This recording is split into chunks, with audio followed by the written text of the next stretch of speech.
विशाल self study class में आप सभी का स्वागत है। तो आज हम बिहार बोर्ड क्लास 8 का पहला चैप्टर मैथमेटिक्स में शुरू करने जा रहे हैं, जो है मेरा परिमेय संख्या रोटेशनल नंबर। तो सबसे पहले हम किसी भी चैप्टर को पढ़ने से पहले अगर उसकी थ्योरी को समझ लेते हैं तो वो हमारे लिए आसान हो जाता है वो चैप्टर। तो आइए आज हम आपको उसके पूरे फॉर्मूला और थ्योरी के बारे में समझाने का प्रयास। तो पहला है प्राकृतिक संख्या, मतलब नेचुरल नंबर।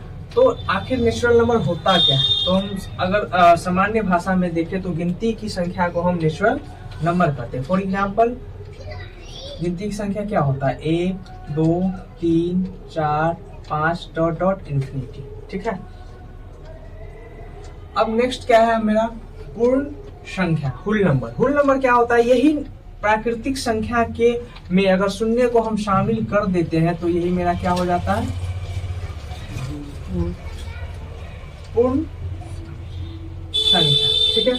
अब उसके बाद ये पूर्णांक क्या होता है? पूर्णांक का मतलब अगर कोई धनात्मक और ऋणात्मक और ये पूर्ण संख्या, अगर तीनों संख्या का यानी अगर मेल हो तो हम उसे क्या कहेंगे? पूर्णांक। फॉर एग्जाम्पल अगर मान लीजिए ये क्या है? Whole number.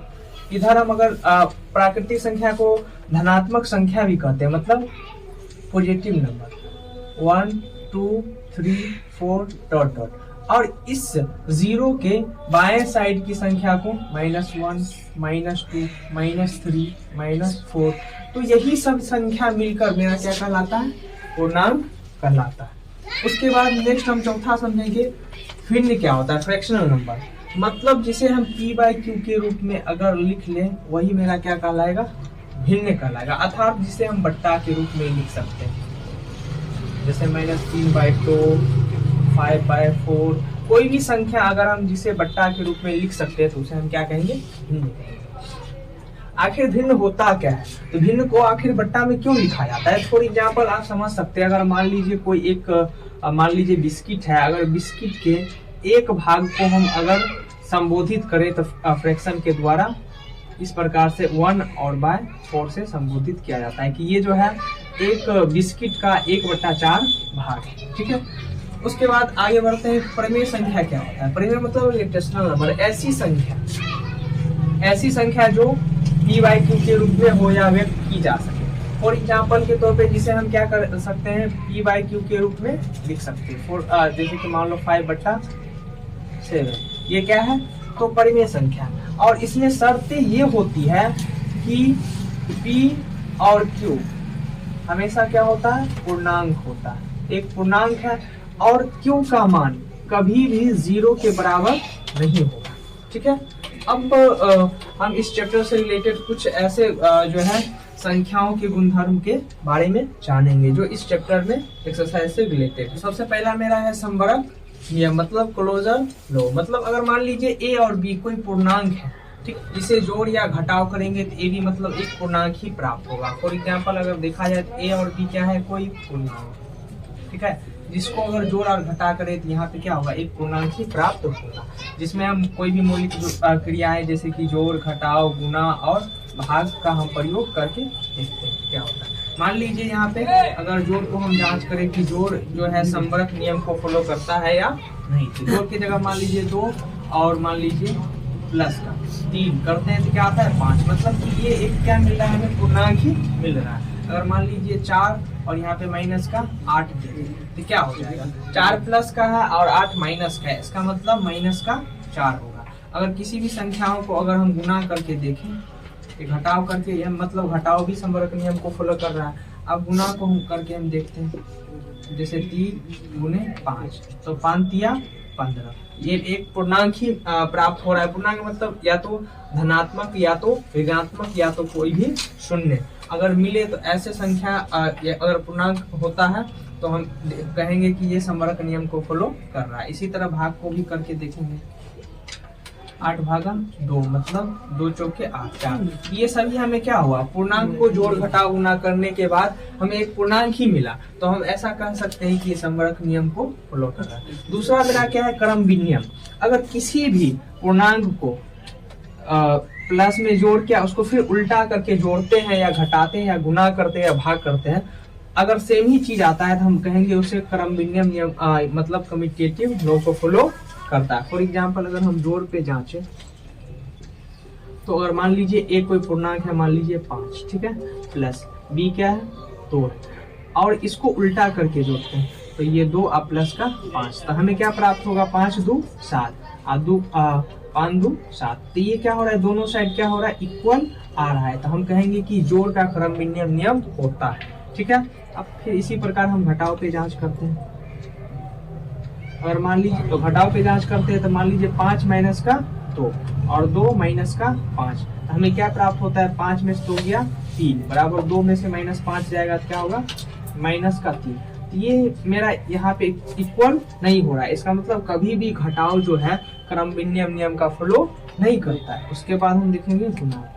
ठीक है, तो मान लीजिए 5 गुने 2, इधर लिखेंगे 2 गुने 5, मतलब 5 दूना 10 और इधर 2 5 10, मतलब दोनों साइड इक्वल आ रहा है, तो गुना का क्रम विनिमय नियम होता है। इसी प्रकार हम भाग में जांच करेंगे। मान लीजिए 12 गुने 2 और इधर क्या हो जाएगा 2 गुने 12, तो हम इसको अगर भाग दें, 12 को 2 से अगर भाग दें तो क्या हो जाएगा, हमें दशमलव में आएगा। मान लीजिए यहाँ पे क्या है 12, फिर यहाँ पे 2 से भाग देते हैं तो 0 और पॉइंट देंगे तो 0 आ जाएगा। अब हम 12 से इसको भाग दे सकते हैं क्योंकि अब ये 12 से ज्यादा हो गया, तो 12 इकाई 12, फिर 8, यानी कि लगभग क्या हो जाएगा, फिर यहाँ पे दशमलव दिया तो 0 आ जाएगा, फिर 12 छक्के 72, फिर यहाँ पे क्या आ जाएगा 8। यानी कि कहने का तात्पर्य देखा जाए तो यहाँ पे दशमलव में कोई भी संख्या आती है 0.16, और इधर देखो तो 2 छक्के 12। कहने का मतलब कि भाग भी कभी भी क्रम विनिमय नियम को फॉलो नहीं करता है, क्रम विनिमय नियम को फॉलो सिर्फ जोड़ और गुना ही करता है। ठीक है, तो अब हम सहचार्यता एसोसिएटिव लॉ के बारे में जानेंगे। इसका तात्पर्य यह है, अगर कोई भी लगातार 3 को पूर्णांक को जोड़ घटाव या गुना करके देखते हैं तो क्या इसमें सहचार्यता नियम को फॉलो कर रहा है कि नहीं, इसको देखते हैं। फॉर एग्जाम्पल अगर हम जोड़ का जांच करें तो पहले एक बार ए और बी को ब्रैकेट में ले लेंगे, उसके बाद बी और सी को लेंगे। मान लीजिए यहाँ पे कोई डिजिट लेके देखते हैं, मान लीजिए यहाँ पे 2 है, प्लस का 3 है, प्लस का 4, यहाँ भी 2 है, प्लस का 3 है, प्लस का 4 है। तो एक बार हम ब्रैकेट कर लेते हैं 2 और 3 को, उसके बाद 3 और 4 को, उसके बाद जोड़ के देखते हैं 3 को कितना हो गया 5, और यहाँ पे क्या हो गया 4, बराबर ये क्या होगा 2 और 4 3 7। अब दोनों को जोड़ेंगे तो 5 4 यहाँ पे 9 होता है, और यहाँ भी क्या होता है 7 2 9, मतलब ये दोनों साइड क्या है इक्वल है, मतलब क्या हमेशा जोड़ में सहचार्यता नियम का फॉलो होता है। उसके बाद हम घटाव का जांच करेंगे इसी प्रकार। घटाव में देखते हैं क्या हो पाता है। मान लीजिए कोई संख्या लिए थे 1 माइनस 2 माइनस 3 बराबर, इसी प्रकार 1 माइनस 2 माइनस का 3। एक बार हम क्या करते हैं, इसके शुरुआती भाग को ब्रैकेट कर देते हैं, इसके लास्ट वाले भाग को। आप देखते हैं जोड़ घटा के क्या दोनों साइड इक्वल आता है या नहीं। तो प्लस का 1 और माइनस का 2 क्या हो जाएगा माइनस का 1, और फिर यहाँ पे क्या हो जाएगा माइनस का 3। फिर इधर देखते हैं तो 1 और ये माइनस प्लस का 2 और फिर माइनस का 3, तो क्या हो जाएगा यहाँ पे माइनस का 1। अब अगर इसको सॉल्व करें सही ढंग से तो माइनस 3 रुपया 1 रुपया, मतलब कर्जा 3 रुपया भी है 1 रुपया है, तो माइनस का 4 रुपया हो जाएगा। और इधर अगर हम देखें तो माइनस माइनस गुना होकर क्या हो जाएगा प्लस हो जाएगा, और सॉल्व करके इधर माइनस 4 आ जाता है और इस साइड क्या आ जाता है प्लस का 2। तो दोनों साइड क्या हो रहा है इक्वल नहीं है, तो ये घटाव के सहचार्यता नियम को फॉलो नहीं करेगा। उसके बाद इसी प्रकार हम गुना को जांचेंगे। ठीक है, गुना को तो एक बार लेते हैं, मान लीजिए 2 गुने 3 गुने 4, ठीक है, फिर इधर भी लेते हैं 2 गुने 3 गुने 4, और फिर ब्रैकेट में करते एक बार ए और बी को, एक बार बी और सी को। अब देखते हैं 3 दूना 6, गुना का क्या बचा इधर 4, ठीक है, इधर देखें तो 2 और गुना का 4 दिया 12, फिर इसको मल्टीप्लाई करते हैं 6 चौके 24, इधर 12 दूना 24, मतलब कि गुना में जो है हम सहचार्यता नियम को बैठाते हैं तो दोनों साइड इक्वल रहता है। इसका मतलब ये गुना के रूल्स को फॉलो, गुना के सहचार्यता नियम को फॉलो करता है। उसके बाद इसी तरह हम भाग को जांच करेंगे। ठीक है, फॉर एग्जांपल मान लीजिए कोई भी पूर्णांक ले लेते हैं, मान लीजिए 2 भागा 3 भागा 4 इक्वल टू 2 भागा 3 भागा 4।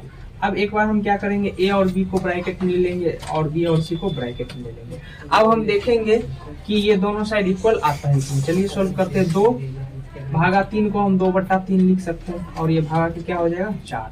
इस साइड अगर देखा जाए तो ये 2 ऐसे ही रहने देते हैं और 3/4 को हम क्या लिख सकते हैं 3/4 लिख सकते हैं। तो भाग में तो किसी का सोल्व नहीं होता है तो इसको हम गुना बदलेंगे, तो ये 2/3 हो जाएगा, गुना में क्या हो जाएगा मान लीजिए 1 क्या हो जाएगा 4। इधर देखिए तो बट्टा में कुछ नहीं तो 1। इस साइड का क्या होता है सेम डिजिट रहता है और इस साइड हम पलट देते हैं जब गुना में हमको चेंज करना होता है।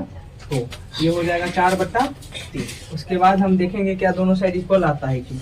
तो देखें तो 2 1 जा 2 2 2 जा 4 तो मतलब 1/6 इक्वल टू, इधर अगर देखें तो कुछ कट नहीं रहा है, ठीक है। तो 4 2 जा 8/3। इसका मतलब ये एसोसिएटिव लॉ को फॉलो नहीं कर रहा है। कहने का मतलब ये भाग के सहचार्यता का नियम को फॉलो नहीं कर रहा है। तो अगर ध्यान से देखें तो सिर्फ जोड़ क्या कर रहा है सहचार्यता के नियम को फॉलो कर रहा है और उसके बाद जो गुना जो है सहचार्यता के नियम को फॉलो कर रहा है। तो हम ऐसा कह सकते हैं कि सहचार्यता नियम मतलब एसोसिएटिव लॉ में जो होता है जोड़ और गुना का ही नियम होता है। हाँ तो देखिए अब हम योज्य तत्सम के बारे में जानेंगे, मतलब एडिटिव आइडेंटिटी, ठीक है।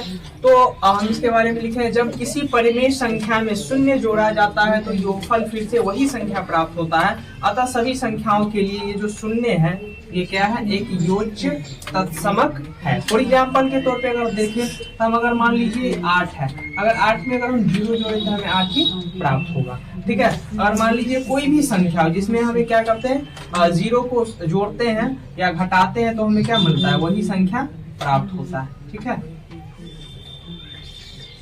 वही संख्या में प्राप्त होता है। तो हम इसे क्या कहेंगे योज्य तत्सम कहेंगे, ठीक है। आगे बढ़ते हैं।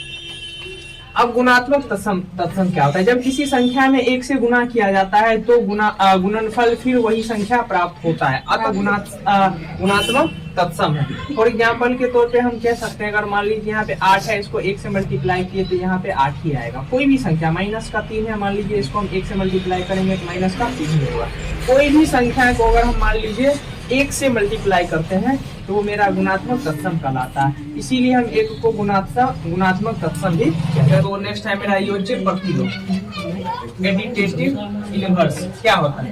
तो देखिए जब दो संख्याओं का योगफल शून्य हो तो वे दोनों संख्याएं एक दूसरे का योज्य प्रतिलोम कहलाता है। कहने का तात्पर्य ये है कि मान लीजिए एग्जाम्पल के तौर पे हम अगर 2 लेते हैं तो 2 में क्या हम जोड़ेंगे या घटाएंगे तो हमें फिर जो है इसका मान 0 आ जाएगा। तो इसको अगर देखा जाए तो हम 2 में अगर -2 करते हैं तो 2 करके क्या हमें 0 दे देगा, ठीक है। तो इसे हम क्या कहेंगे योज्य प्रतिलोम। फॉर एग्जाम्पल अगर -3 है तो -3 में हम क्या जोड़ेंगे या घटाएंगे तो हमें 0 प्राप्त होगा, तो प्लस का 3, तो यही उसका क्या कहलाता है योज्य प्रतिलोम।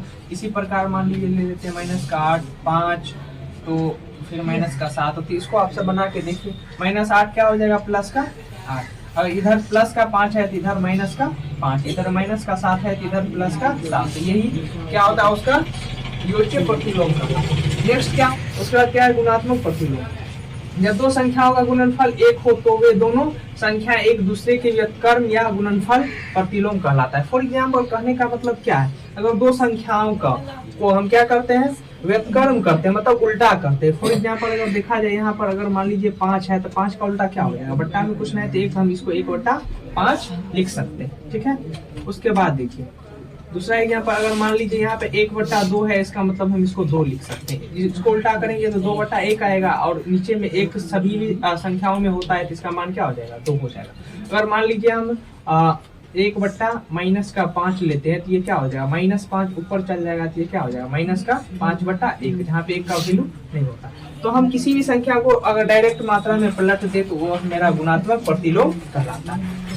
और तो हम अब वितरण नियम को समझेंगे। अगर मान लीजिए a है और ब्रैकेट मान लीजिए b + c है, ठीक है। तो अगर इसको हम देखा जाए तो a को b से गुना करेंगे तो मेरा क्या बनेगा a गुना b है। इसको वितरण करेंगे फिर a के साथ c का वितरण करेंगे तो a गुना c। अब मान लीजिए किसी संख्या के अनुसार अगर हम देखें तो क्या होगा, अगर मान लीजिए एक कोई भी संख्या है, ठीक है, और गुना b क्या है मान लीजिए 2 और प्लस का 3 संख्या है, इसको हम कैसे लिख सकते हैं, 1 गुना 2 तो क्या हो जाएगा 1 गुना का 2 और बीच में क्या हो जाएगा प्लस, उसके बाद देखिए 1 गुना का 3 तो ये क्या हो जाएगा 1 गुना का 3। अब इसी फॉर्म में लिखना क्या कहलाता है, वितरण का नियम कहलाता है। अगर हम इसको इस संख्या में बांटते हैं, कोई भी संख्या या पूर्णांक इस हिसाब से लिखा होता है वितरण के हिसाब से, तो उसे कहेंगे कि ये वितरण नियम को फॉलो करता है। ठीक है, अब इसको सॉल्व करते हैं तो क्या हो जाएगा 1, अब देखिए गुना का 2 और 3 क्या हो जाएगा 5, इधर सॉल्व करते हैं क्या हो जाएगा 3 इकाई 3 और फिर प्लस 3 इकाई 3, इधर भी 6 हो गया, इधर भी क्या हो गया 6 हो गया, दोनों साइड क्या होता है इक्वल आता है, मतलब इसी प्रकार के नियम को वितरण नियम कहते हैं। ठीक है, तो दोस्तों आज जो है हमारा बिहार बोर्ड क्लास 8 का जो था परिमेय संख्या, इसका जो हम थ्योरी लिखा दिए हैं। नेक्स्ट वीडियो में हम क्वेश्चन आंसर को देखेंगे इसके एक्सरसाइज से रिलेटेड।